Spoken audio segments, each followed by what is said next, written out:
So hello future teachers, कैसे हैं आप सब। चलिए स्टार्ट करते हैं हमारा आज का क्लास। जैसा कि हम लोगों ने पिछले क्लास में देखा कि डेवलपमेंट, ग्रोथ एंड डेवलपमेंट में क्या डिफरेंस होता है। पिक्चोरिकल रिप्रेजेंटेशन हमने देखा है ना, कि सारी चीज़ें देखी। देखिए जरा क्या क्या देख लिया हम लोगों ने। विकास के चरण देखे। ये विकास के चरण एक्चुअल में पूरे के पूरे एक्चुअल में पूरा ह्यूमन लाइफ जैसे वॉर्म से लेकर टॉम तक का विकास जो चलने वाली प्रक्रिया है ना, विकास के जो डेफिनेशन है उसमें यही बोला जाता है, जन्म से लेकर गर्भ से कब्र तक की चलने वाली जो प्रक्रिया है वो क्या कहलाती है, विकास कहलाती है। तो ग्रोथ एंड डेवलपमेंट में देखो, विकास की जो यात्रा है वो शैशवावस्था से स्टार्ट होती है और फिर वृद्धावस्था तक जाती है। तो जो कल एग्जाम जो होने वाले हैं अब अक्टूबर में, तो उसमें दो टाइप से एग्जाम होगा, एक असिस्टेंट टीचर का और एक टीचर का, है ना। तो जो सहायक शिक्षक होगा उसमें 1st से 5वीं तक के बच्चों को समझने के लिए बात कही जाएगी। तो उसमें मध्य बाल्यावस्था तक के चीजों को आपको बहुत अच्छे से पढ़ना होगा बेटा, ठीक है। प्याजे ने मध्य बाल्यावस्था या फिर 0 से 12 वर्ष तक के बच्चों के बारे में क्या क्या स्टेटमेंट दिए, है ना। और किशोरावस्था से वृद्धावस्था तक की जो चीजें हैं वो कवर होंगी बेटा क्लास 6 से 10 तक के टीचर को पढ़ाने के जो एग्जाम लिए जाएंगे उसके लिए, ठीक है।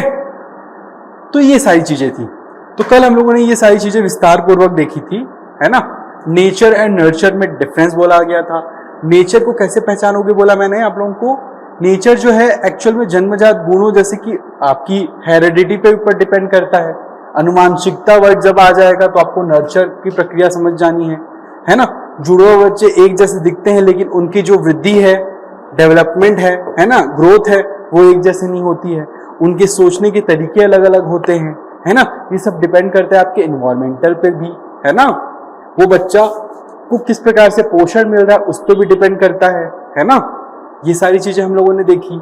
फिर क्या हम देखेंगे, पोषण, नर्चर। नर्चर की बात क्या होगी, जब कभी भी नर्चर आएगा तो आप लोगों को हमेशा याद करना है कि हाँ यार, वातावरण शिक्षा अनुभव और अवसरों पर निर्भर करता है ना। नर्चर इन द सेंस उसको बाहरी तरीके से क्या बेनिफिट मिल रहा है। जैसे देखो, एक शिक्षिका है, एक बच्चे को पढ़ा रही है, नर्चर है ना। शिक्षा, प्रशिक्षण, परिवार, समाज, संस्कृति, व्यक्ति को आकार देते हैं, है ना। तो ये क्या होगा बेटा, ये नर्चर होगा, ठीक है। इसके एग्जाम्पल भी हम लोगों ने देखा था। एक ही परिवार के बच्चे अलग अलग रुचि रखते हैं। अच्छी शिक्षा और प्रशिक्षण में साधारण बच्चा भी असाधारण बन जाता है ना। जैसे कि हम लोगों ने ये भी देखा था कि जैसा मैं आप लोगों को बताता हूं, क्या बताता हूं बेटा, कि क्या बोलते हैं,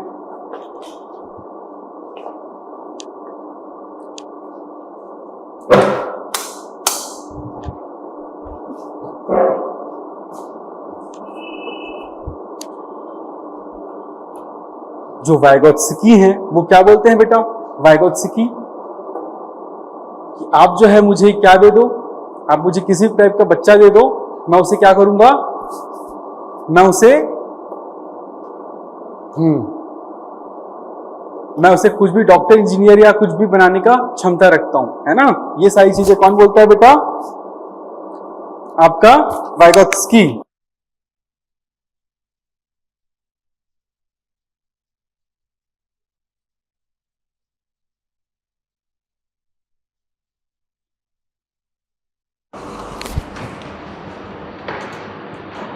तो ये सारी चीजें थी बेटा, ठीक है। अब कोई दिक्कत नहीं, वो ठीक हो जाएगा, मैंने उसे ठीक कर दिया है। चलो अभी ध्यान दो बेटा, उधर एसी चलता रहेगा, ठीक है। चलो ठीक, हाँ। तो स्टार्ट करते हैं। विकास के चरण, जैसे कि मैंने आप लोगों को बताया कि जो पहली से 5वीं तक के बच्चों को पढ़ाने के लिए असिस्टेंट टीचर की तैयारी कर रहे हैं, वो शैशवावस्था, प्रारंभिक बाल्यावस्था, मध्य बाल्यावस्था को अच्छे तरीके से देखेंगे। और जो 6वीं से 8वीं तक के बच्चों को पढ़ाने के लिए प्रिपेयर कर रहे हैं टीचर के लिए, वो किशोरावस्था, युवावस्था, प्रौढ़ावस्था, वृद्धावस्था के बारे में देखेंगे, ठीक है। ये था स्टेजेस ऑफ डेवलपमेंट। अब आता है बेटा विकास की संवेदनशील अवधियां, क्रिटिकल पीरियड। क्या होता है बेटा, ये वो काल होता है, कौन कौन से अवस्था में बच्चों को ज्यादा केयर की नीड होती है, सब तो हम जानते ही हैं। केयर की नीड होती है इन द सेंस 0 से 2 साल का बच्चा खुद से ना तो खा सकता है ना कुछ पी सकता है कि नहीं, उसको पूरा देखभाल की जरूरत होती है, वो अपना प्रोटेक्शन भी खुद से नहीं कर पाता। जैसे देखो मस्तिष्क तेजी से विकसित होता है इस काल में, है ना।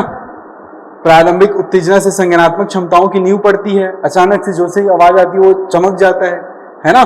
0 से 3 इयर्स का बच्चा क्या करता है, उसको भावनात्मक लगाव हो जाता है। जैसे कोई भी बच्चा, जैसे उसको थोड़ा प्यार से बात कर लो छोटे बच्चों को, तो वो आपके पास आने लग जाते हैं, है ना। तो ये जो है भावनात्मक लगाव है, जैसे माता पिता से लगाव, विश्वास, सुरक्षा। जो छोटे बच्चे होते हैं, देखना 0 से 3 साल के बच्चे जो होते हैं वो अपने पेरेंट्स के पास ही ज्यादा रहना प्रेफर करते हैं। आप उनको खुद ही से गोदी पाने का चाहोगे तो वो गोदी नहीं पाते आपसे, है ना, क्योंकि उनको एक विश्वास होता है उनके पेरेंट्स से। लेकिन यदि आप वही विश्वास उनको दिखा देते हो तो वो आपके पास आ जाते हैं, ठीक है। तो विकास की प्रमुख क्रिटिकल अवधियां में 0 से 6 वर्ष। अब देखो 0 से 6 वर्ष में बच्चा क्या कर रहा है, बोलना स्टार्ट कर रहा है ना। भाषा सीखने के लिए महत्वपूर्ण काल कौन सा है बेटा, 0 से 6 वर्ष का जो समय है, इसी अवधि में बच्चा क्या करता है, भाषा सीखता है ना। अधिक संपर्क से भाषा क्षमता बेहतर होती है, इसमें प्रैक्टिस करने लग जाता है, ठीक है। फिर 2 से 6 साल का बच्चा क्या करता है, शारीरिक और fine motor skill, gross motor skill development होने लगती है। Fine motor skill in the sense बेटा उंगलियों से लिखना, है ना, कुछ सुई में धागा लगाना, ये सारी चीजें फाइन मोटर स्किल्स के थ्रू की जाती है। Gross motor skill in the sense चलना, दौड़ना, लेटना, बैठना, ये सब चीजें जो होती है ये ग्रॉस मोटर स्किल्स की होती है। तो ये सारी चीजें जो है बच्चा किस प्रकार से कौन सी ईयर में सीखता है, 2 से 6 वर्ष के स्कूल में सीखता है बेटा। जैसे देखो स्कूल एवं सूक्ष्म मोटर कौशल अभ्यास खेल के माध्यम से तेजी से विकसित होता है।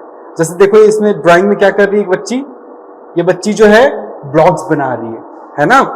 फिर देखो 0 से 7 ईयर का बच्चा संवेदी विकास की अवस्था बोलते हैं जिसमें, है ना, देखना, सुनना, स्पर्श, स्वाद, गंध जैसी इंद्रियों को इसी अवधि में तेजी से विकसित होता है ना।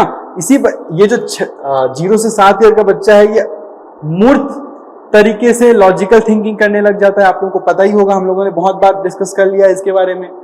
0 से 10 वर्ष का बच्चा देखो, जैसे ही बच्चा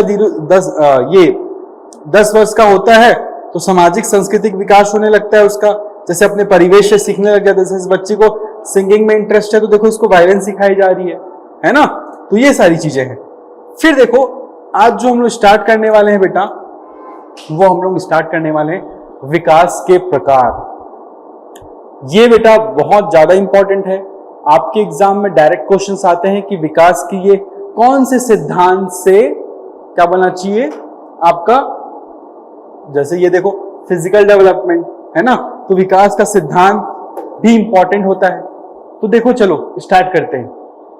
तो देखो जो मैंने fine motor skill, gross motor skill पिछले स्लाइड में बताई थी वो यहां लिखा हुआ है। क्या लिखा है देखो, विकास के प्रकार में सबसे पहले शारीरिक विकास होता है, शरीर की संरचना और क्षमताओं में परिवर्तन होने लगते हैं।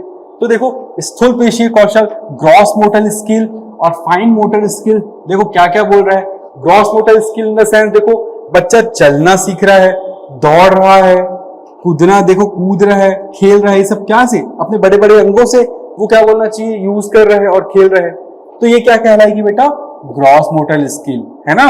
और देखो सूक्ष्म पेशीय कौशल हिंदी में, और इंग्लिश में क्या बोलते हैं, फाइन मोटर स्किल। आजकल तो हिंदी में भी फाइन मोटर स्किल नाम से ही पूछ रहे हैं, ठीक है, तो याद रखना बेटा।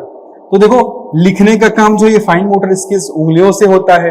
पेंटिंग भी जो है वो फाइन मोटर स्किल्स से हो रही है। देखो ये बच्ची पेंटिंग कर रही है, बटन लगाना हो गया, ये जो आपके कॉलर का जो है शर्ट का जो जिप लगाना हो गया, ये सारी चीजें जो है क्या है, फाइन मोटर स्किल्स के थ्रू होती है, ठीक है बेटा।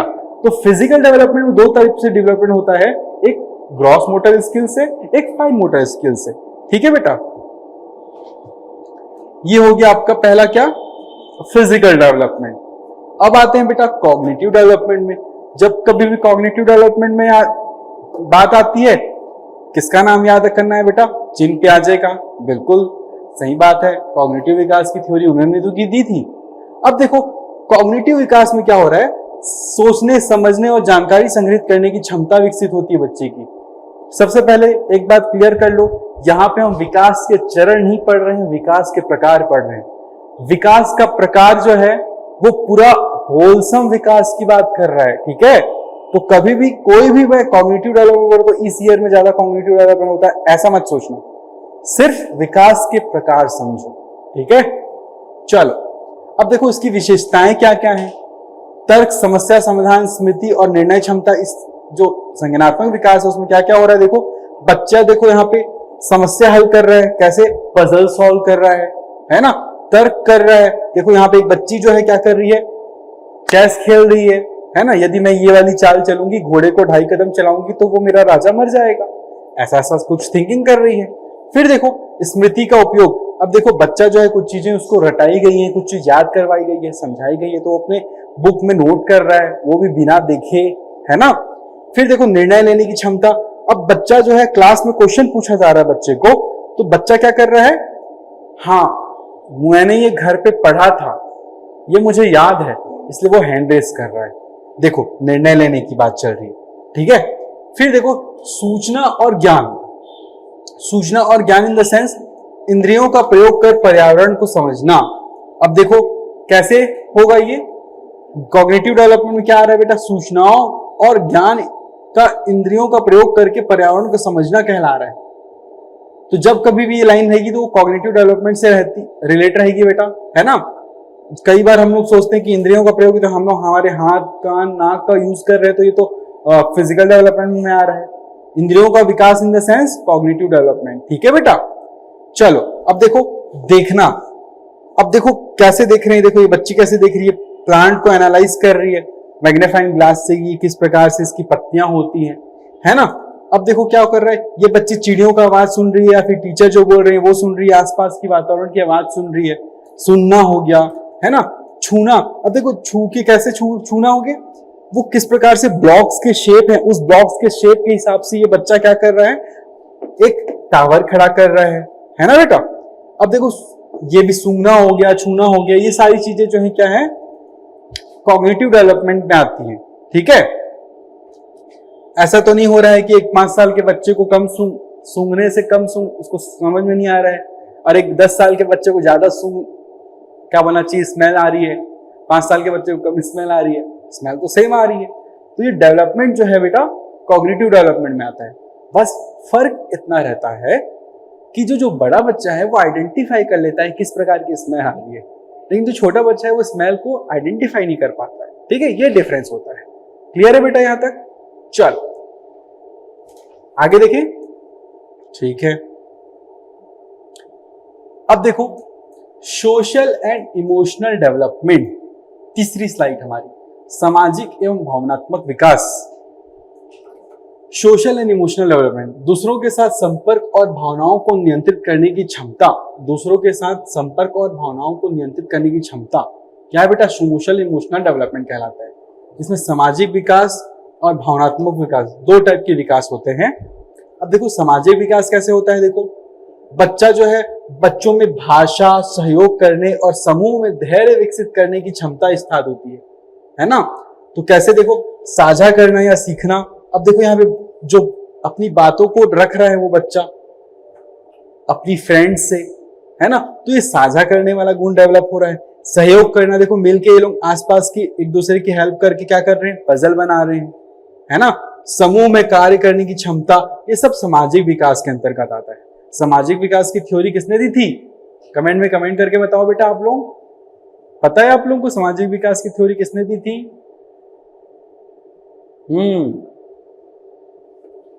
ठीक है, चलो अब देखो भावनात्मक विकास। भावनात्मक विकास में क्या होता है, भावनाओं को पहचानने, समझने और नियंत्रित करने की क्षमता। कैसे भावनाओं को पहचानते हैं भैया, देखो भावनाओं को पहचानना, कैसे पहचान रहा है, ये शांति का अनुभव कर रहा है, उसे बताया जा रहा है कि किस प्रकार से मेडिटेशन करना है ना, ये सारी चीजें हैं। अब देखो बच्चे अपनी भावनाओं, खुशी, दुख, गुस्सा, डर आदि को पहचानते हैं, ये होता है भावनात्मक विकास। जब बच्चे अपनी खुशी, दुख या गुस्सा को पहचानने लग जाते हैं तो क्या हो जाता है, उनका भावनात्मक विकास हो जाता है, ठीक है। फिर क्या होता है, भावनाओं को व्यक्त करने और नियंत्रित करने की क्षमता बढ़ती है। आत्मविश्वास, आत्मसम्मान, सकारात्मक सोच का विकास होने लग जाता है ना बेटा। ये सारी चीजें जो है भावनात्मक विकास के अंतर्गत आती है। बच्चा जो है किस प्रकार से भावनात्मक विकास कर रहा है, सामाजिक विकास कर रहा है, हम ये पढ़ रहे हैं। ठीक है, क्लियर है यहां तक? चलो, भावनाओं को व्यक्त करना। अब देखो, कुछ बच्चे होते हैं जिनको एक्चुअल में फैमिली से पूरा सपोर्ट मिलता है, तो जब फैमिली से सपोर्ट मिलता है तो अपनी भावनाएं जो है खुल के रखने लग जाते हैं। जब वो अपनी भावनाएं खुल के रखते हैं तो आगे चल के जब वो बड़े हो जाते हैं तो फिर वो फिर से अपनी भावनाएं जो है खुल के ही रखते हैं। राइट? तो होता क्या है बेटा, और कई बार ऐसा होता है कि किसी बच्चे की फैमिली जो है उसको बहुत ज्यादा डोमिनेट करती है, जिससे होता क्या है, वो बच्चे आगे चल के दब्बूपन का शिकार हो जाते हैं। उनको हर बार डांटा जाता है, जिससे होता क्या है, उनका जो कॉन्फिडेंस लेवल है बहुत कम हो जाता है। तो आगे चल के जब किसी अपॉर्चुनिटी की बात आती है तो उसमें वो बिलीव नहीं कर पाते। इसलिए एज अ टीचर हमको हमेशा हर बच्चे को मोटिवेट करना है। आप ये किसी बच्चे को नहीं बोल सकते तू कभी कुछ नहीं बन पाएगा। जो बच्चे को कुछ नहीं आता है वो भी आज की डेट में बहुत सक्सेसफुल है बेटा, बिजनेस चला रहे हैं। जरूरी नहीं कि क्लासरूम में ही होशियार होना। ठीक है बेटा? चलो फिर आगे देखते हैं। देखो, भाषा का विकास, ये बेटा सबसे ज्यादा इंपॉर्टेंट है। ये आप लोगों के एग्जाम में सेम टू सेम आएगा, बस आप लोगों को थोड़ा सा वर्ड्स एंड टर्मिनोलॉजी को ध्यान में रखना है। कैसे? देखो, संचार, भाषा जो है संचार का माध्यम है।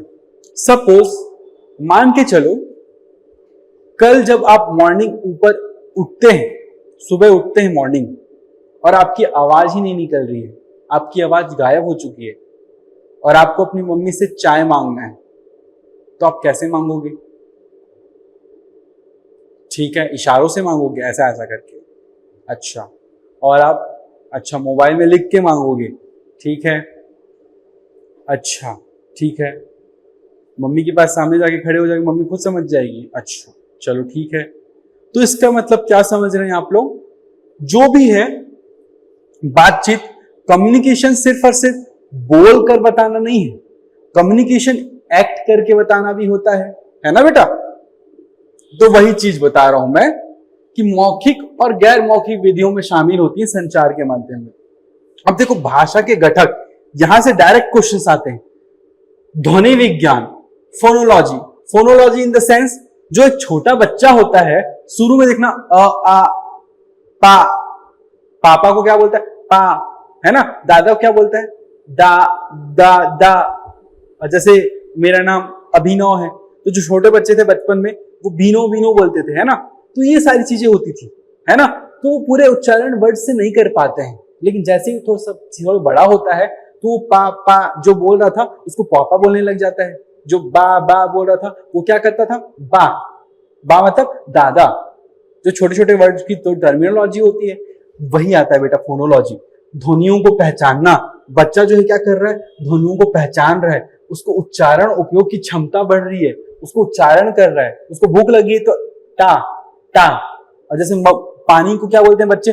मम बोलते हैं, क्योंकि वो पानी बोल नहीं पाते हैं, इसलिए उनके लिए वर्ड्स क्या हो गया? मम। तो ये छोटे छोटे वर्ड्स की जो ध्वनियां उच्चारण कर रहा है बच्चा, वो फोनोलॉजी कहलाती है। क्लियर है बेटा? अब आते हैं क्या? अब आते हैं मोर्फोलॉजी में। मोर्फोलॉजी में क्या होता है बेटा? बच्चा क्या करता है? शब्दों की संरचना सीखता है। संरचना इन द सेंस, जैसे उस बच्चे को क्या करता था? पापा, पापा बोलना सीख गया, मम्मी बोलना सीख गया। अब बच्चे को हम वर्ड्स सिखा रहे हैं, तो उसमें क्या हो रहा है? लड़का। अब लड़का हमने सिखा दिया उसको, तो लड़का के बहुवचन में क्या होंगे? लड़के। लड़का के अपोजिट जेंडर क्या होगा? लड़की। ये सीख रहा है ना? तो ये क्या होगा बेटा? मोर्फोलॉजी हो गया, उनके रूपों को समझने की क्षमता, है ना? तो ये होता है बेटा मोर्फोलॉजी। शब्दों की संरचना को समझ रहे बच्चा और उनके रूपों को समझने की क्षमता कहलाती है। क्वेश्चन आता है बेटा, क्या होगा? मोर्फोलॉजी। ठीक है, लड़का से लड़कियां बनाना सीख रहा है ना? वर्ड्स फॉर्म कर रहा है बच्चा, तो ये क्या कहलाता है बेटा? मोर्फोलॉजी। क्लियर है बेटा आप लोगों को?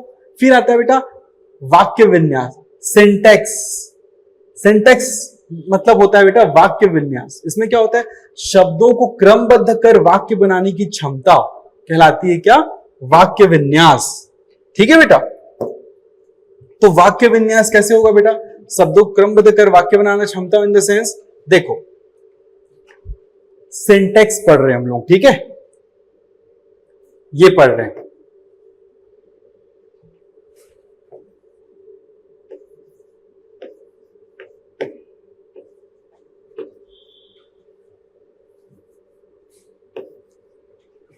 सिंटेक्स पढ़ रहे हैं, ठीक है।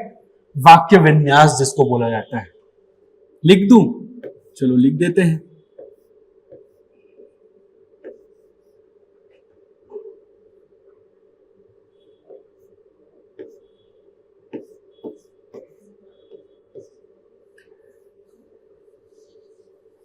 चलो, जो समझाना चाह रहा हूं वो समझो।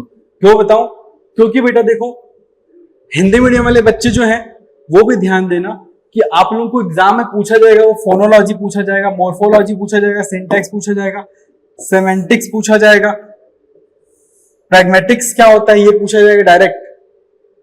ये ऑप्शंस रहेंगे, हिंदी वाले ऑप्शंस नहीं रहेंगे, याद रखना। हिंदी वाले ऑप्शन से आइडेंटिफाई हो जा रहे हैं वर्ड्स, ठीक है। चलो, तो सिंटैक्स मतलब होता है वाक्य विन्यास इन द सेंस बच्चा जो कि वर्ड्स प्रोनाउंस नहीं कर पाता था, आ पा है ना, ये सारी वर्ड्स बोलता था, उसको हम लोगों ने क्या सिखाया? फ्यूल, पानी, गिलास, है ना, खाना, रहना, घूमना, ये सारे वर्ड्स सिखाए। अब उस बच्चे ने क्या किया? वो बच्चा उसको यूज करना सीख रहा है। कैसे यूज करना सीख रहा है? देखो, मैं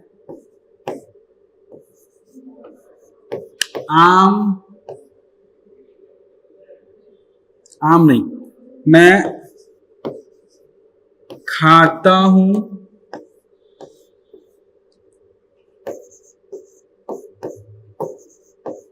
आम, इस टाइप का वर्ड्स वो बोलने लग जाता है।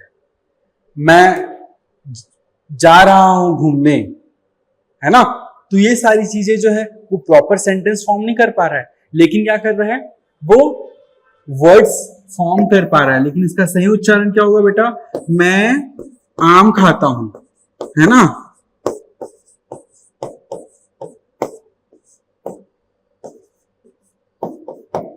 ठीक है बेटा, तो समझ रहे हो क्या होता है सिंटेक्स?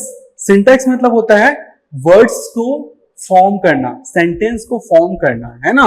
बच्चा क्या कर रहा है? शब्दों को क्रमबद्ध कर रहा है और वाक्य बनाने की क्षमता डेवलप कर रहा है, तो ये क्या कहलाएगा? सिंटेक्स, वाक्य विन्यास। जैसे देखो, वर्ड्स को क्रमबद्ध नहीं कर पा रहा है बच्चा। मैं खाता हूं आम, मैं, जैसे कि मेरा नाम क्या है?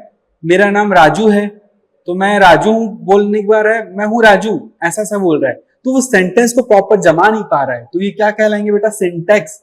इस प्रकार की जो चीजें हैं वो कौन सी वाक्य विन्यास में आती है, कौन सी भाषा, कौन से घटक में आती है, पूछने से क्या बोलोगे बेटा? सिंटेक्स। इस वाले एज में, इस वाले स्टेज में क्या करता है बच्चा? वर्ड्स को क्रमबद्ध करने की कोशिश करता है, ठीक है।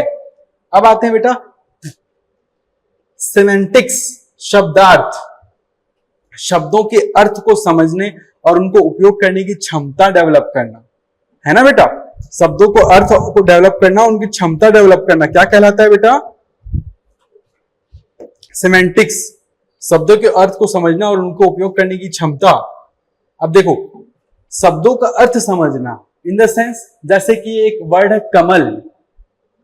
कमल का मतलब होता है क्या? फूल, है ना। कमल मतलब किसी का नाम भी हो सकता है ना। जैसे कि फॉर एग्जाम्पल के लिए क्या होता है बेटा? पानी। जैसे देखो बैंक, नया वाला वर्ड ले लेते हैं, बैंक। इसका एक मीनिंग होता है क्या? जहां पैसा जमा किया जाता है, ये क्या होता है? बैंक। एक बैंक का होता है बेटा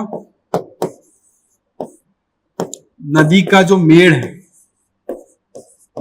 मेढ़, ये भी होता है। जैसे कि अंबर। अंबर का मतलब क्या होता है बेटा? अंबर का मतलब क्या होता है बेटा, बताओ? आकाश होता है। अंबर का मतलब क्या क्या होता है? आकाश होता है। और एक क्या होता है? कपास। सी टेट 2025 के एग्जाम में आया था बेटा। अंबर का पर्यायवाची है, सॉरी, कपास का पर्यायवाची पूछा गया था और अंबर भी लिखा हुआ था। जिन बच्चों को पर्यायवाची मालूम ही नहीं था वो बच्चे क्या टिक मार के आए थे? कुछ और टिक मार के आए होंगे। अंबर का मतलब होता है बेटा कपास। तो ये जो वर्ड्स है ना, ये जो वर्ड्स फॉर्म किए जा रहे हैं बच्चे के द्वारा, ये कौन सी एज में कौन सी घटक है बेटा? भाषा के वाक्य विन्यास, सिंटेंस के अंतर्गत फॉर्म किए जा रहे हैं। ठीक है, चलो ये क्लियर है बेटा वाक्य विन्यास। अब आप लोगों को दिख रहा है, आप लोगों के एग्जाम पैटर्न में हिंदी में जो है वर्ड्स शुद्ध वाक्य लिखने के लिए आता है, क्योंकि बेटा आप उन बच्चों को पढ़ाने जा रहे हो जिनके वाक्य विन्यास, सिंटेक्स डेवलप हो रहे हैं। तो आपको खुद को ही वाक्य अरेंज करना नहीं आएगा तो आप आने वाली पीढ़ी को कैसे समझाओगे? इसलिए आपके एग्जाम में हिंदी में क्या पूछा जाता है? वाक्य विन्यास पूछा जाता है, शब्दों को अरेंज करना सिखाया जाता है। फिर क्या है देखो, सेमेंटिक्स, शब्दों के अर्थ को समझने और उनको उपयोग करने की क्षमता क्या कहलाती है बेटा? सेमेंटिक्स। सिमेंटिक्स में क्या होता है? शब्दों के अर्थ को समझने की बात चल रही है। जैसे कि मैंने बताया था, आकाश का मतलब क्या होता है? अंबर का मतलब क्या होता है? आकाश भी होता है, कपास भी होता है, और क्या होता है? अच्छा, एक और चीज भी होता है। अच्छा, अंबर का मतलब वस्त्र भी होता है। ठीक है, अंबर का मतलब वस्त्र भी होता है, देखो वो बता रहे हैं, है ना? तो तीन तीन अर्थ हो गए। तो ये कौन सी एज में सीखता है बेटा? सिमेंटिक्स होता है। इसीलिए आपके एग्जाम में क्या होता है? पर्यायवाची शब्द भी पूछे जाते हैं। क्लियर है बेटा? अब आगे देखो नेक्स्ट लाइन। नेक्स्ट क्या है बेटा? प्रैग्मेटिक्स, प्रयोग। प्रयोग में क्या होता है? भाषा का सामाजिक संदर्भ में उपयुक्त प्रयोग करने की क्षमता। अब देखो बच्चा क्या किया? आवाजें निकालना सीख गया, है ना? शब्दों की संरचना सीख गया, लड़का से लड़के बनते हैं, लड़कियां बनती हैं, है ना? ये सारी चीजें हैं। जैसे एक बच्चा है, मोर्फोलॉजी में एक चीज और आता है बेटा। जैसे एक लड़का है, छोटा बच्चा है, वो क्या बोल रहा है? मैं गई, जबकि वो लड़का है, उसका जेंडर आगे चल के उसको मालूम चलता है वो लड़का है और वो मैं गया बोलता है। उसको करेक्ट किया जाता है, नहीं बेटा आप लड़के हो तो मैं गया बोलना है, मैं गई नहीं बोलना है। जैसे कई बार आप लोगों ने किसी गर्ल्स को देखा होगा, मैं जाता हूं खाता हूं बोलते हैं, तो उनको नहीं, उसको करेक्ट नहीं किया गया उनको, इस वजह से वो ऐसा मैं जाता हूं खाता हूं बोलते हैं, है ना? तो एज अ गर्ल मैं गई या मैं खाती हूं बोला जाता है, और एज अ बॉय मैं खाता हूं बोला जाता है। तो ये जो डिफ्रेंसिएशन है वो कहाँ होता है बेटा? मोर्फोलॉजी में होता है। क्लियर है आप लोगों को? फिर देखो सिंटेक्स, शब्दों को क्रमबद्ध कर वाक्य बनाना। अब जैसे देखो बच्चा जब बोल रहा था सेंटेंस, तो उसमें जो एक्चुअल में जो subject plus verb plus object वाला जो फॉर्म है वो नहीं बोल पा रहा था, subject plus object plus verb बोल दे रहा था, है ना? तो वही चीज जो है इसमें सीखता है बच्चा वाक्य विन्यास में, है ना? तो उनको करेक्ट किया जाता है। जैसे देखो लिख रहा है बच्चा, है ना? तो वो सही सही लिख रहा है कि नहीं लिख रहा है, ये सारी चीजें टीचर सेट करेगा। फिर देखो सिमेंटिक्स, सिमेंटिक्स में क्या हो रहा है? शब्दों का अर्थ को समझने और उपयोग करने की क्षमता। अब जैसे देखो एक बच्ची है, ये पानी का गिलास दिख रहा है आप लोगों को, तो बेटा पानी लेकर आओ बोलने से वो क्या समझ रही है? वो पानी गिलास में ही लेके आ रही है, तो समझ रही है ना, पानी लेकर आओ तो पानी किस में लेके आना है? पीने के लिए लेके आना है। पापा ने पानी मंगाया है तो क्यों मंगवाया है? पीने के लिए मंगवाया है। ठीक है, ये क्या हो रहा है? सेमेंटिक्स। क्लियर है बेटा?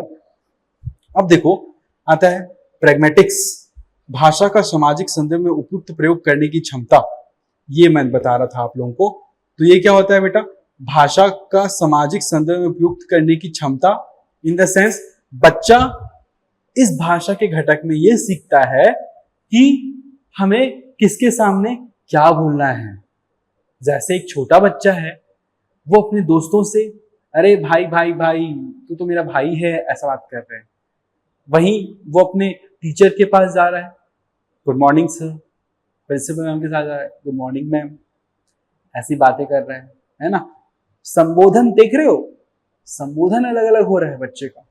कैसे संबोधन कर रहे हैं, अपने दोस्तों से अलग बात कर रहे हैं, अपने बड़े भाई बहनों से अलग बात करता है, दादा दादी से अलग बात करता है।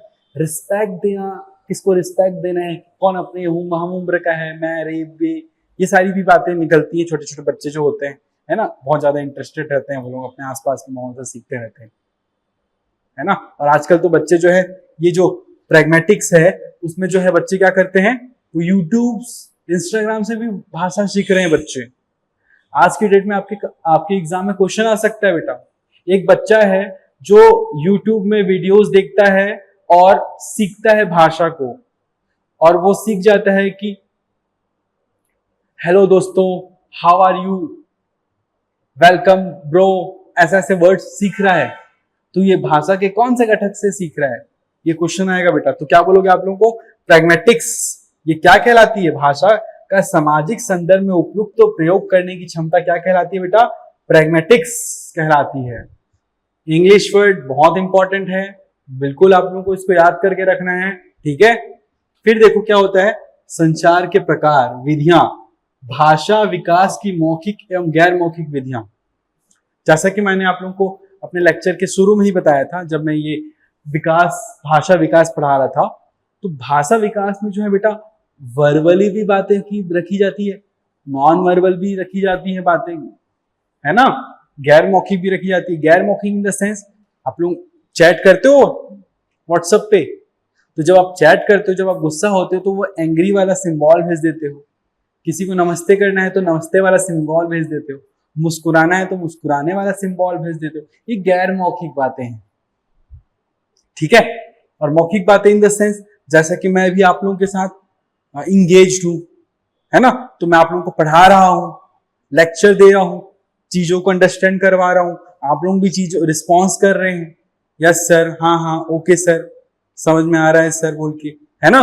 तो ये क्या है बेटा, ये क्या है, वर्बल, मौखिक क्या बोलना चाहिए, संचार का माध्यम है ना। तो देखो, केवल जैसे देखो यहाँ पे एक दीदी हैं जो अपने भाई को क्या सिखा रही है, केवल मौखिक गैर मौखिक संकेतों के संचार से माध्यम है, तो वो बोल के कुछ सिखा रही है और बच्चा क्या इशारा कर रहा है ना। फिर देखो, भाषा विकास में दोनों प्रकार महत्वपूर्ण भूमिका निभाते हैं, क्योंकि एक बच्चे को सिर्फ बोलकर ही अपने आप को एक्सप्रेस करना नहीं आना चाहिए, एक बच्चे को सिंबॉलिक वे में भी उसको क्या बोलना चाहिए, एक्सप्रेस करना आना चाहिए अपनी भावनाओं को, ठीक है बेटा। अब देखो फिर तीसरा क्या लिखा है, देखो संचार के प्रमाण की विधियों में मौखिक बोलना, बातचीत करना है, देखो बातचीत कर रहे हैं ये लोग, कहानी सुनाना, कहानी सुनाया जा रहा है, देखो ये पहले वाली चित्र में, है ना। फिर क्या है, देखो गैर मौखिक इन द सेंस, संकेत, चेहरे के भाव, हाव भाव, चित्र, इशारे आदि के थ्रू। जैसे देखो एक बच्ची जो है ये अपना ड्राइंग बना के समझा रही कि जो मेरे को घर चाहिए, है ना, मैं घर का क्या बोलना चाहिए, ड्राइंग बनाई हूं। फॉर एग्जाम्पल के लिए एक चीज और देखो, आप जब आप टीचर बन जाएंगे और अपनी वर्बल गैर वर्बल चीजों को पढ़ाने वाले रहेंगे, तो आप अपने क्लास में एक एक्टिविटी करवा सकते हैं, है ना।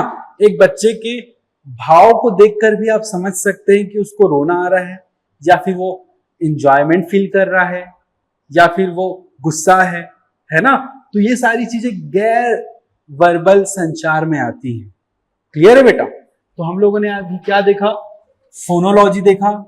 फोनोलॉजी इन द सेंस, सबसे पहले जो ध्वनियां निकालता है बच्चा स्टार्टिंग में, वो क्या कहलाता है, फोनोलॉजी कहलाता है।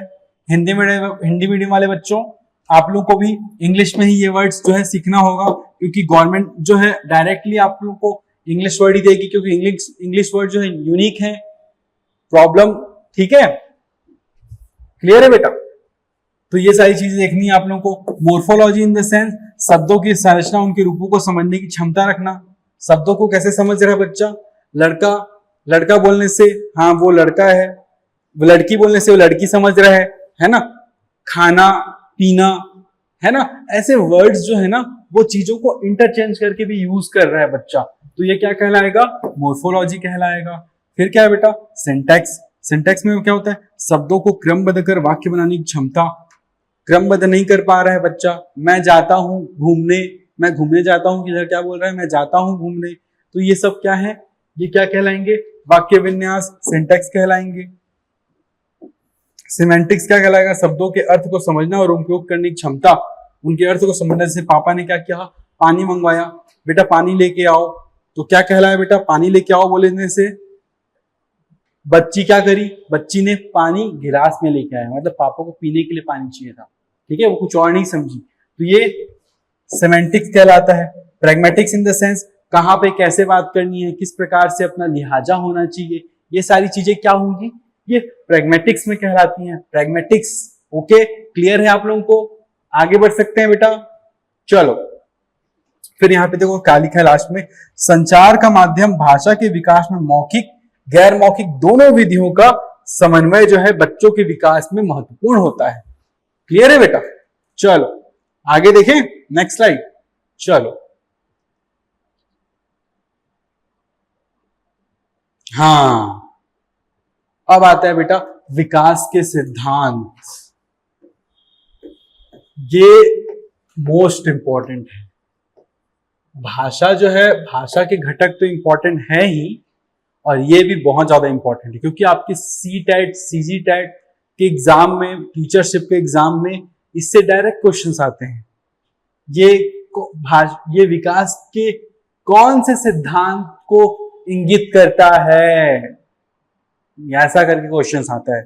देखो सिद्धांत क्या है, परिवर्तनशीलता का सिद्धांत। बच्चा जो है, आज 1 साल का बच्चा जो छोटा सा है, जो आपको बहुत क्यूट लग रहा है, प्यारा लग रहा है, वो आगे चल के जब वो 20 साल का हो जाता है तो हो सकता है वो क्यूट ना लगे आप लोगों को उतना, जितना वो 1 साल का बच्चा था तब लग रहा था। तो ये क्या हुआ, परिवर्तन हुआ। तो परिवर्तन कैसे हुआ, मुख्य विशेषताएं, लगातार शारीरिक और मानसिक विकास होता है बच्चे का। शारीरिक विकास हो रहा है, छोटा बच्चा था, देखो छोटा बच्चा था, धीरे धीरे बड़ा होते गया, उसका शारीरिक विकास हुआ।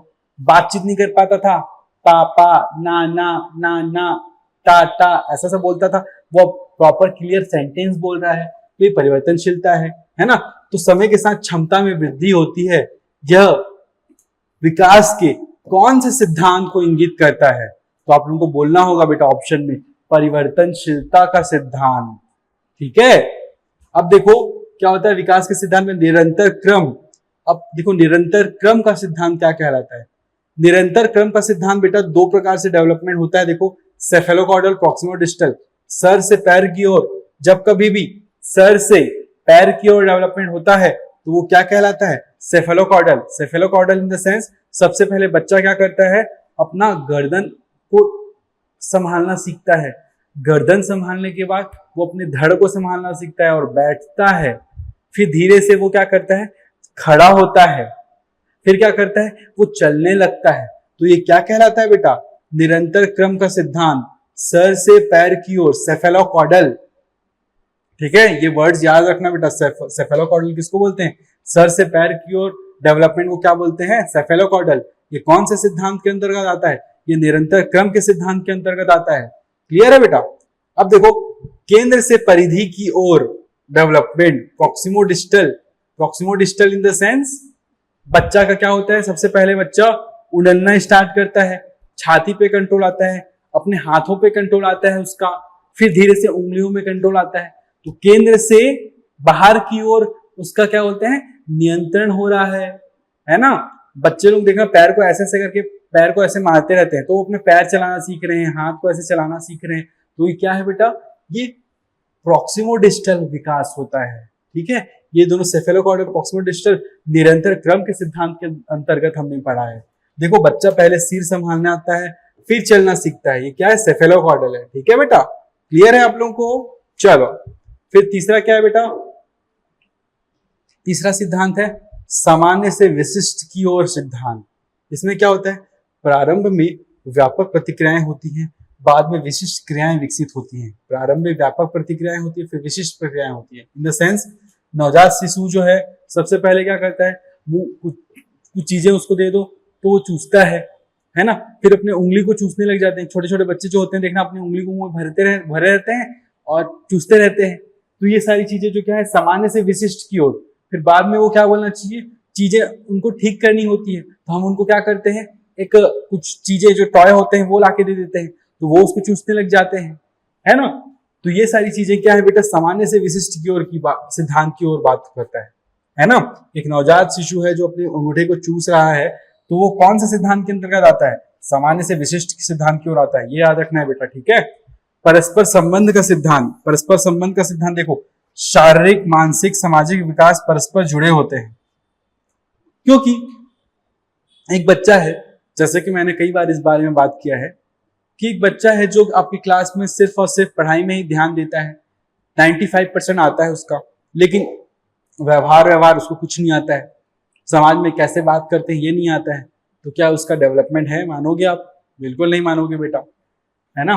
तो ये परस्पर संबंध का सिद्धांत क्या कहलाता है बेटा, उदाहरण देखो, स्वस्थ बच्चे का सामाजिक विकास भी अच्छा होता है। स्वस्थ बच्चे का सामाजिक विकास इन द सेंस, यदि बच्चा स्वस्थ होगा, बाहर खेलने जाएगा, अपने दोस्तों से मिलेगा, है ना, 2-4 चीजें बातें करेगा, वो भी और 2-4 चीजें सीखेगा, है ना। तो ये क्या है, परस्पर संबंध का सिद्धांत होता है, क्योंकि बच्चा का जो है शारीरिक डेवलपमेंट इंपॉर्टेंट नहीं है, उसका मानसिक डेवलपमेंट भी इंपॉर्टेंट है। उसको माइंड गेम भी खिलाना चाहिए, उसको फिजिकल वर्क भी करवाना चाहिए, उसको समाज में कैसे डिलीवर करते हैं, अपने कैसे प्रेजेंट करते हैं अपने आप को, ये भी सिखाना चाहिए, है ना। तो ये कौन सा सिद्धांत होता है बेटा, परस्पर संबंध का सिद्धांत होता है, ठीक है। अब देखो एक नया वर्ड है आप लोगों को आएगा, विकास की पूर्वानुमेयता। विकास की पूर्वानुमेयता इन द सेंस, विकास पूर्वानुमेय होता है मतलब प्रिडिक्टेबल होता है। प्रिडिक्टेबल कैसे होता है कि हाँ भाई, एक छोटा बच्चा है, उसके बाद जो है इन्फेंसी स्टेज में है, शैशवावस्था में, फिर क्या होगा, अर्ली चाइल्डहुड आएगा, फिर धीरे धीरे बढ़ते जाएगा ना। ऐसा तो नहीं पहले पैदा हो गया फिर अचानक से बहुत बड़ा हो गया, रावण थोड़ी होता है। कहानी मैथोलॉजी में पढ़े होगे ना कि रावण जो है पैदा होते ही सीधा बड़ा हो गया था, 12 साल का हो गया था 5 मिनट में, है ना। तो ऐसा थोड़ी होता है बेटा। तो विकास की पूर्वानुमान, विकास की पूर्वानुमान सेंस, विकास पूर्वानुमान में प्रिडिक्टेबल होता है। जैसे देखो, एक्सरे से बोन एज के आधार पर लंबाई का अनुमान लगाया जा सकता है। आप लोगों को पता है कि नहीं पता ये नहीं मालूम, लेकिन जब आप डॉक्टर के पास जाते हैं तो डॉक्टर जो है कई बार होता है ना कि वो हड्डियों की बनावट के बेसिस पे भी उनकी एज बता दी जाती है। ये विकास की पूर्वानुमेयता है बेटा। हर एज के बच्चों की हड्डी अलग अलग काउंटेबल होती है, मतलब एक छोटे बच्चों के शरीर में जितनी हड्डियां होती हैं वो एक वयस्क से शरीर की हड्डियों की तुलना में बहुत कम होती है ना। जैसे जो छोटे बच्चे होते हैं उनका सर जो है डेवलप नहीं हुआ रहता है ना, लेकिन बड़े बच्चों का सर जो है डेवलप हो गया रहता है। तो हड्डियों की बनावट की बेसिस पे भी हम लोग क्या करते हैं, हम उनके आयु या एज का प्रिडिक्शन कर सकते हैं। ये क्या कहलाता है बेटा, विकास की पूर्वानुमेयता कहलाता है। क्लियर है आप लोगों को? ये कौन से सिद्धांत को, एक्सरे से अस्थि आयु, बोन एज के आधार पर लंबाई का अनुमान लगाया जाना, ये कौन सा सिद्धांत के अंतर्गत आता है? तो आप लोगों को याद रहना होगा कि विकास की पूर्वानुमेयता के अंतर्गत आता है। क्लियर है? चलो अब देखो छठवां सिद्धांत, भिन्न गति। अब भिन्न गति इन द सेंस, जैसा कि मैंने आप लोगों को जुड़वा बच्चों के एग्जाम्पल में बताया था, क्या बताया था जुड़वा बच्चों के एग्जाम्पल में, हर बच्चे का जो डेवलपमेंट है अलग अलग होता है। एक घर में 2 बच्चे हैं, दोनों का डेवलपमेंट सेम नहीं होता, अलग अलग इसमें होता है। कुछ बच्चे जो है जल्दी चलना सीख जाते हैं, कुछ बच्चे जल्दी बात करना सीख जाते हैं, वहीं कुछ बच्चों को देर से बात करना सीखते हैं, कुछ बच्चे देर से चलना सीखते हैं। जैसे एक बच्चा है, ऑन एन एवरेज हमेशा हर एक मानव सभ्यता में एक ट्रेंड रहा है कि बच्चा 1 साल होते ही वो क्या करता है, वो अपने पैरों पे खड़े होकर 2-4 कदम चलना सीख जाता है। आप लोग भी घर वालों से पूछ सकते हैं कि आप कौन सी एज में चलना स्टार्ट किए थे, है ना, पैरों पे पहली बार कब चले थे? 1 साल की एज के आसपास ही चलोगे आप लोग भी, ठीक है। तो देखो विकास के सिद्धांत, प्रिंसिपल ऑफ डेवलपमेंट में क्या आता है, देखो छठवां पॉइंट, भिन्न गति का सिद्धांत। ये क्या कहला रहा है बेटा, इसकी विशेषता क्या है, शरीर के अंग अलग अलग गति में बढ़ते हैं, है ना। किसी बच्चे का ज्यादा डेवलपमेंट हो गया, जैसे देखो क्लास 8 के बच्चों में आप लोगों को ये भिन्नता नजर आएगी, क्योंकि 11-12 के बाद तो सबका हाइट जो है ऑलमोस्ट आसपास ही हो जाता है, फिर थोड़ा थोड़ा बढ़ते हैं। लेकिन 8 क्लास के बच्चों में देखोगे कुछ बच्चे एकदम छोटे छोटे हो जाते हैं और कुछ बच्चे हाइटेड हो जाते हैं, है ना। तो ये भिन्नता विकास की भिन्न गति का सिद्धांत के ऊपर होता है, ठीक है। 6 से 8 माह में परिवर्तन ने जो लिखा है, जैसे देखो 12 माह में जो ह्यूमन का मानव का जो बच्चा है वो चलना स्टार्ट कर देता है। 6 महीने से 8 महीने में वर्ड्स बोलना, थोड़ा बहुत वर्ड्स पापा नाना ऐसा कुछ कुछ बोलना स्टार्ट कर देता है। बैठने कब लग जाता है, वो 6वां या 7वां महीना में बच्चा क्या करता है, अपने 8वां महीने तक वो बैठना स्टार्ट कर देता है बेटा, है ना। भिन्न गति का सिद्धांत होता है। कुछ बच्चे वही 12 महीने में बैठना सीखते हैं, है ना। तो उसको चलना या बैठना उसको सिखाया नहीं गया है, वो नेचुरली वो 1 साल में ये लाइन है बेटा, एक बच्चा पैदा होने के 1 साल बाद चलना स्टार्ट कर देता है। उसको बस प्रैक्टिस कराने की जरूरत होती है। प्रैक्टिस नहीं कराओगे नहीं चलना सीखेगा, लेकिन धीरे धीरे चलना सीख जाएगा, है ना। फिर देखो चरणबद्धता का सिद्धांत, एग्जाम में यही पूछा जाता है। उदाहरण को क्वेश्चन बोल दिया जाएगा। भावनात्मक उपेक्षा से आत्मविश्वास की कमी होना किस सिद्धांत के अंतर्गत आता है विकास के, तो आप लोगों को बताना होगा कि चरणबद्धता का सिद्धांत के अंतर्गत आता है। विकास निरंतर चरणों में होता है। किसी छोटे बच्चे को बचपन में यदि बहुत ज्यादा तिरस्कार किया गया है तो आगे चल के उसकी कॉन्फिडेंस लेवल बहुत कम हो जाएगा बेटा। इस वजह से बोला जाता है कि बच्चों को डिमोटिवेट नहीं करना है, बच्चों को हमेशा सीखने के लिए प्रेरित करना है, as a teacher, as a guide, as a motivator, ठीक है। जैसे मैंने आप लोगों को इससे पहले ही बताया था कि एक बच्चे को घर में हमेशा तिरस्कार किया जाता है, तुमको तो कुछ नहीं आता है, तुम हमेशा ऐसे ही रहोगे, ऐसे ऐसे बातें बोली जाती है, तो वो आगे चल के उसका कॉन्फिडेंस लेवल डेफिनेटली कम हो जाएगा बेटा। इसलिए एज अ टीचर हमको हमेशा ध्यान रखना है कि हमेशा हमारे बच्चों को हमेशा मोटिवेट करना है, गलत काम के लिए नहीं, सही काम के लिए, ठीक है। चलो फिर क्या होता है, प्रारंभिक अनुभव क्या है बेटा, प्रारंभिक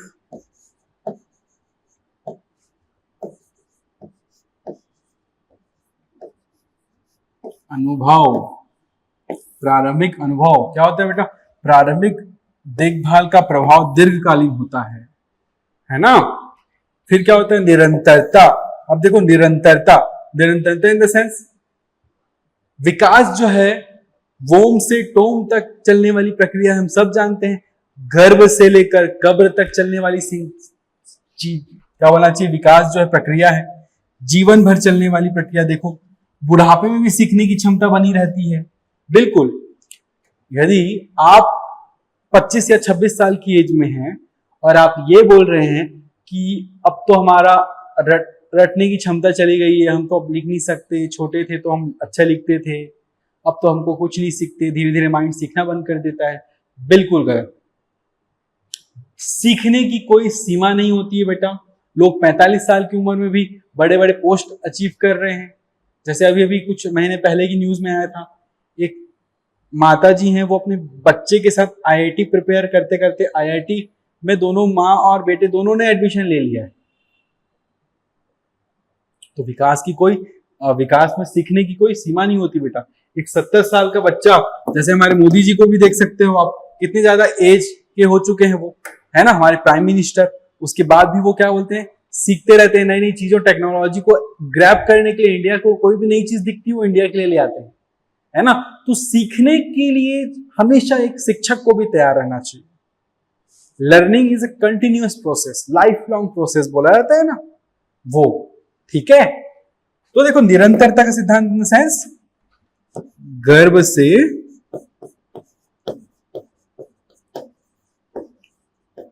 कब्र तक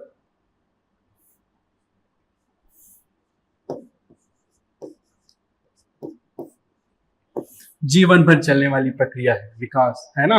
तो बुढ़ापे में सीखने की प्रक्रिया, एक दादाजी हैं जो 80 साल की एज में क्या सीख रहे हैं, गाना बजाना सीख रहे हैं। ये कौन से सिद्धांत के अंतर्गत आता है, बोले निरंतरता का सिद्धांत के अंतर्गत आता है। फिर क्या आता है, व्यक्तिगत भिन्नता। आप लोगों ने नोटिस किया होगा आप जब अपने आसपास के ग्रुप में बैठते हैं, हर कोई, कुछ बच्चे ज्यादा इमोशनल होते हैं, थोड़ी भी बुरी बात बोल दो उनकी आंखों से आंसू निकल जाता है। कुछ बच्चे जो है बिल्कुल भी बातों को सीरियसली नहीं लेते, हंसते ही रहते हैं, है ना। तो ये जो भिन्नता है ये व्यक्तिगत भिन्नता कहलाती है। जैसे देखो, अनुवांशिकता और पर्यावरण के विभिन्न स्तर पर भिन्न भिन्न होते हैं, है ना। कैसे? जैसे कुछ बच्चे जल्दी चलना सीखते हैं, कुछ देर से चलना सीखते हैं। तो ये व्यक्तिगत भिन्नता होती है बेटा। जिस बच्चे को अच्छा पोषण मिलता है ना, वो बच्चा जल्दी सीख जाता है। कुछ बच्चे जो है बहुत 6 महीने में ही बात करना स्टार्ट कर देते हैं। तो ये क्या है? अलग अलग व्यक्तिगत भिन्नता है, ठीक है। जैसे बोला जाता है कि गर्ल्स जो हैं वो बॉयज की तुलना में जल्दी बोलना स्टार्ट करती हैं, बॉयज थोड़ा कम बोलना स्टार्ट करते हैं, थोड़ा धीरे। तो इसे व्यक्तिगत भिन्नता है बेटा। अनुवांशिकता, हेरिडिटी, है ना, और पर्यावरण के विभिन्न स्तर पर निर्भर करता है। पर्यावरण के विभिन्न स्तर इन द सेंस, एक बच्चा है जिससे कोई बात ही नहीं कर रहा है, घर वाले आते हैं, बात करते, खाना खिलाते हैं, चुप रहता है बच्चा, चुप ही रहता है, तो गूंगा हो जाता है बच्चा। 1 साल 2 साल तक नहीं बोल पाते बच्चे। लेकिन वही तो छोटा बच्चा, उसको शुरू से उसको बात की जा रही है, क्या खाएगा बेटा, कैसे कर रहा है ना, खाना खाएगा क्या, आज ऐसा ऐसा करके बात करते, तो बच्चा सुनता है। शुरू में वो क्या करता है? सुनता है, तो सुन सुन के सीख रहा है ना। तो ये क्या है बेटा? व्यक्तिगत भिन्नता है। उसके पर्यावरण में उसको शुरू से ही बात किया जा रहा है, 0 साल से ही बात किया जा रहा है, तो बच्चे जल्दी सीखने लग जाते हैं। लेकिन वही जो बच्चे ज्यादा बात नहीं कर पाते, जिनकी फैमिली में उन बच्चों से, वो बच्चे धीरे बोलना सीखते हैं, ठीक है। फिर आता है बेटा परिपक्वता एवं अधिगम, अनुवांशिकता एवं अधिगम द्वारा विकास। अब देखो, परिपक्वता और अधिगम 2 अलग अलग वर्ड है। परिपक्वता in the sense maturation, and अधिगम in the sense learning. Next slide मेरा यही है, मैच्योरेशन एंड लर्निंग, ठीक है। मैच्योरेशन इन द लर्निंग मतलब भाषा सीखने की क्षमता, और अधिगम द्वारा विकास। परिपक्वता एंड अधिगम बहुत इंपॉर्टेंट है, इसलिए मैंने एक अलग स्लाइड बनाई है इसके लिए, ठीक है। इसमें क्या होता है देखो, परिपक्वता इन द सेंस क्या लिखा है डेफिनेशन देखो, परिपक्वता वह जैविक एवं शारीरिक विकास की प्रक्रिया है जो मुख्यतः अनुवांशिकता द्वारा नियंत्रित होती है तथा बिना विशेष प्रशिक्षण के स्वाभाविक रूप से घटित होती है। परिपक्वता इन द सेंस, एक बच्चा है जो 1 माह का है, उस बच्चे को चल बोलने से वो चलेगा क्या? बिल्कुल नहीं चलेगा, क्योंकि ह्यूमन बॉडी का एक नेचर है बेटा कि बच्चा पैदा होने के बाद 1 साल होने पर ही वो चलेगा, उससे पहले आप उसको नहीं चला सकते, अपने आप चलेगा, उसको सिखाने की जरूरत नहीं पड़ेगी। ऐसा कभी हुआ है क्या कि क्या बोलना चाहिए, चलने की क्लास में भेजे बच्चों को? ऐसा कभी कहीं एडवर्टाइजमेंट देखे हो क्या आप लोग? अपने बच्चों को बात कराना सीखे, ऐसा कभी कोई क्लासेस चली है क्या आज तक? बिल्कुल नहीं चली है, क्योंकि ये मैच्योरेशन है। जैसे ही बच्चे का एज उस एज में आता है, बच्चे बात करने लग जाते हैं, चलने लग जाते हैं। इसके लिए कोई कोचिंग क्लास या टीचिंग सेंटर आज तक नहीं खुले हैं। क्यों नहीं खुले हैं? क्योंकि वो मैच्योरेशन पे डिपेंड करता है। आप मैच्योर हो गए, चलने लग जाएंगे, बात करने लग जाएंगे, अपने आप, सिखाना नहीं पड़ता, अपने आप मुंह से वर्ड्स निकलने स्टार्ट हो जाते हैं। मैच्योरेशन पे डिपेंड करता है ना, इसलिए बोल रहा है कि परिपक्वता जो है जैविक एवं शारीरिक विकास की प्रक्रिया है जो मुख्यतः अनुवांशिकता द्वारा नियंत्रित होता था बिना विशेष प्रशिक्षण के। कोई प्रशिक्षण शाला थोड़ी भेजी जाती है बच्चों को चलने के लिए, है ना, स्वाभाविक रूप से घटित होती है। ये क्या है बेटा? मैच्योरेशन, ठीक है। फिर और लर्निंग में क्या लिखा है देखो, एक साथ पढ़ेंगे अपन मैच्योरेशन लर्निंग को। देखो, maturation in the sense learning in the sense अनुभव, अभ्यास तथा पर्यावरण के प्रभाव से ज्ञान, कौशल, व्यवहार एवं अभिवृत्तियों में अपेक्षाकृत स्थायी परिवर्तन को क्या कहते हैं बेटा? अधिगम। अधिगम इन द सेंस अपने अनुभव से जो चीज आपने एक्सपीरियंस किया वो क्या है? लर्निंग। सिंपल सी बात है, भाई अपने इन्वायरमेंट से सीख रहे हो, आप एक्सपीरियंस कर रहे हो, प्रैक्टिस कर रहे हो, है ना, तो वो लर्निंग है। जैसे कि एक बच्चा जो है वो दिए को मत छूना बोलते हैं, वो छू देता है, छू के जल जाता है, लर्न कर लिया, वो करके सीखा, लर्निंग बाय डूइंग। ये क्या कहलाएगा? लर्निंग। लेकिन एक बच्चा जो है 1 साल के होने के बाद बात करना स्टार्ट कर देता है, ये क्या कहलाएगा? ये मैच्योरेशन कहलाएगा बेटा, हमेशा याद रखना, लर्निंग नहीं कहलाएगा। क्लियर? अब देखो इसके फीचर्स क्या क्या है। अनुवांशिकता द्वारा नियंत्रित होती है, हेरिडिटी पे निर्भर करती है। अनुवांशिकता इन द सेंस बच्चा जब एक पर्टिकुलर एज में आ जाता है तो खुद ब खुद खड़े होना, चलना सीख जाता है। ठीक है? फिर क्या होता है? ये एक धीमी, क्रमिक एवं स्वाभाविक प्रक्रिया है। धीमी इन द सेंस कोई बच्चा पैदा होती है एकदम से बड़ा नहीं हो जाता है ना। वह कौन सी अवस्था है जिसमें विकास जो है बहुत ज्यादा तीव्र गति से होता है, वृद्धि ग्रोथ जो है बहुत जल्दी होती है, इन्फेंसी होता है। ठीक है? लेकिन धीमी, एक जो 0 साल का बच्चा अचानक से 10 साल का तो नहीं हो जाएगा। क्रमिक, क्रमिक इन द सेंस सबसे पहले छोटा बच्चा रहेगा, फिर थोड़ा सा और बड़ा होगा, फिर और बड़ा होगा, थोड़ा और बड़ा। तो देखो क्रमिक विकास हो रहा है, इसलिए जो है मैच्योरेशन जो है क्रमिक और स्वाभाविक प्रक्रिया है। स्वाभाविक रूप से वो चलना सीख जाएगा, उसको चलाने की जरूरत नहीं पड़ेगी। ठीक है? अब देखो जन्म से ही प्रारंभ हो जाती है मैच्योरेशन, है ना। शुरू में जो बच्चे की हाइट और वेट जो बढ़ने लग जाता है जन्म से ही, वही तो है बेटा मैच्योरेशन। ठीक है? फिर देखो शारीरिक एवं मानसिक क्षमताओं के विकास के आधार प्रदान करती है मैच्योरेशन, है ना। किसी 5 साल के बच्चे को आप 20 साल के बच्चों का नॉलेज नहीं दे सकते, है ना, समझा नहीं सकते। सीडीपी क्लास में आप 2 या 3 साल के बच्चे को बिठा के आप पढ़ा नहीं सकते, या फिर कोई मैथ्स या रीजनिंग के सवाल जो है एक छोटे बच्चे को नहीं सिखा सकते आप, जब तक उसका माइंड जो है परिपक्व नहीं हो जाता। यही बात तो प्याजे ने भी बोली थी, है ना। प्याजे ने क्या बोला था कि बच्चा जो है अपनी एज के अनुसार सीखता है, बच्चा यदि बड़ा होगा तभी वो सीखेगा, है ना। ये सारी चीजें प्याजे ने बोली थी। अब देखो जो बच्चे अभी क्लास में आ रहे हैं उन बच्चों को लग रहा होगा सर आप प्याजे की बात कैसे दे रहे हैं जबकि आप विकास के सिद्धांत को पढ़ा रहे हैं, प्याजे तो अभी आया नहीं है। बेटा जब कभी भी मैंने हमेशा विकास एंड ग्रोथ को पढ़ा, हमेशा मुझे चीजें कंफ्यूजिंग वाली लगी थी। जब मैंने प्याजे, वैगोत्स्की, कोहलबर्ग को पढ़ा तो वो सारी चीजें क्लियर होती थी। तो क्यों ना सारी चीजें क्लियर वाली चीजों को पहले बता दिया जाए और फिर जो नॉर्मल चीजें हैं उनको हम उन चीजों से, स्पेसिफिक चीजों से रिलेट करके पढ़ें। जैसे देखो विकास, जब मैं पढ़ा रहा हूँ विकास की प्रक्रिया, तो हर बार मैं प्याजे, वैगोत्स्की की कुछ चीजों को डिस्कस कर रहा हूँ, है ना। क्यों कर रहा हूँ? क्योंकि हम लोग पढ़ चुके हैं, और जो बच्चा हमारी ये वाली क्लास अभी देख रहा है वो हमारी प्रीवियस लेक्चर्स जो हैं वो भी देखे बेटा। ठीक है? क्लास 2 या 3 में मैंने आप लोगों को पढ़ाया है, तो आप लोग वो लेक्चर्स भी कंप्लीट कर लीजिएगा। ठीक है? उसके बाद ये वाली क्लास में जो मैं प्याजे के बारे में बता रहा था वो समझ में आएगा आप लोगों को। अब देखो शरीर, मस्तिष्क, तंत्रिका तंत्र, मांसपेशियों तथा हड्डियों के विकास से संबंधित होता है। ऑब्वियस सी बात है भाई, मैच्योरेशन इन द सेंस एक छोटे बच्चे की हड्डियां जो है बहुत कोमल होती है ना, मुड़ जाती है। इसलिए देखना कई बच्चे जो होते हैं वो गिरने से भी उनकी हड्डियां नहीं टूटती, लेकिन वही कोई बड़ा मैच्योर इंसान जो 40 साल का इंसान है, 35 साल का इंसान है, वो थोड़ा भी गिर जाता है बाथरूम में फिसल के तो उसकी हड्डियों में फ्रैक्चर आ जाता है। क्यों? हड्डियां कठोर हो गई होती है। वही छोटे बच्चों की हड्डियां जो है लचीली होती है, तो वो गिरने से भी वो बच जाते हैं, तो बोला जाता है भगवान ने बचा लिया, है ना। तो ये सारी चीजें होती हैं। अब देखो इसके एग्जाम्पल्स देखो मैच्योरेशन के। बच्चे का धीरे धीरे बैठना, खड़ा होना, चलना, बोलना सीखना, ये सब क्या है बेटा? मैच्योरेशन है। किशोरावस्था में लड़कों की आवाज भारी होना, लड़कियों की शारीरिक परिवर्तन होना, ये सब क्या है बेटा? परिपक्वता, मैच्योरेशन है। 12 साल के बाद गर्ल्स का ग्रोथ होने लग जाता है, बच्चे भी बड़े होने लग जाते हैं, है ना, उनकी आवाज भारी होने लग जाती है। ये क्या है बेटा? मैच्योरेशन है। ठीक है?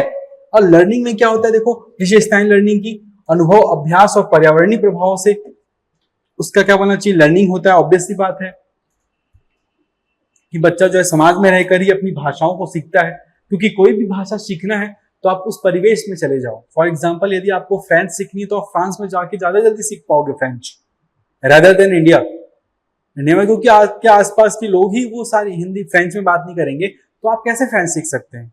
उसके लिए आपको परिवेश चाहिए। आप आज की डेट में जो है परिवेश जो है यूट्यूब, ऑनलाइन एप्लीकेशन के थ्रू भी परिवेश बना सकते हैं, लेकिन परिवेश तो चाहिए होगा बेटा, है ना। कोई भी भाषा सीखने के लिए उसका माहौल, उस टाइप के वातावरण नीड होती है। ठीक है? फिर आता है क्या? अपेक्षा की तीव्र अर्जित या प्रक्रिया है, या लर्निंग जो है बहुत ही तीव्र प्रक्रिया है, जल्दी सीख जाते हैं बच्चे, बस सिखाने वाला चाहिए।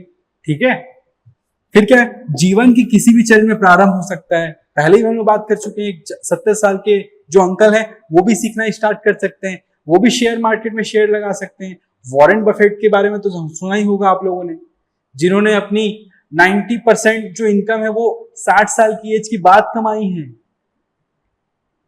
है ना। तो सीखना उस इंसान ने कभी बंद नहीं किया, तब जाके वो आज वर्ल्ड्स रिचेस्ट पर्सन की लिस्ट में आते हैं वो। ठीक है, फिर देखो, ज्ञान कौशल आदतों और व्यवहार का विकास करता है लर्निंग। सोचने समझने तर्क करने स्मरण रखने समस्या समाधान जैसी मानसिक क्षमताओं का विकास करता है ना। तो जब कभी भी ये सारे सेंटेंस आप लोगों को दिखें तो वो लर्निंग के अंतर्गत आते हैं। मैच्योरेशन इन द सेंस शरीर का बढ़ना, है ना, ये सारी चीजें आती हैं क्या, मैच्योरेशन में। फिर देखो यहाँ पे एक लाइन लिखी हुई है, परिपक्वता क्षमता प्रदान करती है, जबकि अधिगम क्या करता है बेटा, उस क्षमता का प्रभावी उपयोग करना सिखाता है। मोस्ट इंपॉर्टेंट लाइन, परिपक्वता क्या करती है, क्षमता प्रदान करती है। एक 5 साल का बच्चा है, वो समझ गया है, उसको स्कूल भेजने का टाइम आ चुका है, तो वो परिपक्व हो चुका है कि वो स्कूल जाए। लेकिन अधिगम क्या करता है, अधिगम जो है उस क्षमता का प्रभावी रूप से उपयोग करना सिखाता है। क्लियर है बेटा, क्या बोलना चाह रहा हूं मैं, ये बोलना चाह रहा हूं कि आप एक एज में आने के बाद ही उस बच्चे को कोई चीज सिखा सकते हो। छोटे बच्चे को पहले ही सारी चीजें नॉलेज दे देंगे, ऐसा नहीं होता। ठीक है, उस हिसाब से उसको मैच्योर होना पड़ता है। क्लियर है बेटा, ये सारी चीजें हैं आप लोगों की यहाँ परिपक्वता एंड मैच्योरेशन में। तो यहाँ पे जो है आप लोगों का विकास ग्रोथ एंड डेवलपमेंट वाला जो चैप्टर है उसकी ऑलमोस्ट चीजें कवर हो गई है ना। 95% पूरा कवर हो चुका है। जो 5% क्वेश्चन है बेटा, 5% जो क्वेश्चन बचा है वो हम क्वेश्चन आंसर डील करेंगे हमारी कल वाली क्लास में, तो उसमें हम डिस्कस करेंगे। क्लियर, तो उस हिसाब से आप लोगों के 2 चैप्टर खत्म हो चुके हैं। कौन कौन से, प्याजे वैगोत्स्की कोहलबर्ग वाला चैप्टर और विकास ग्रोथ एंड डेवलपमेंट वाला चैप्टर। ठीक है, तो ये हुआ हमारी आज की क्लास में, इतना ही बेटा। मिलते हैं हम अपनी नेक्स्ट लेक्चर में। Thank you.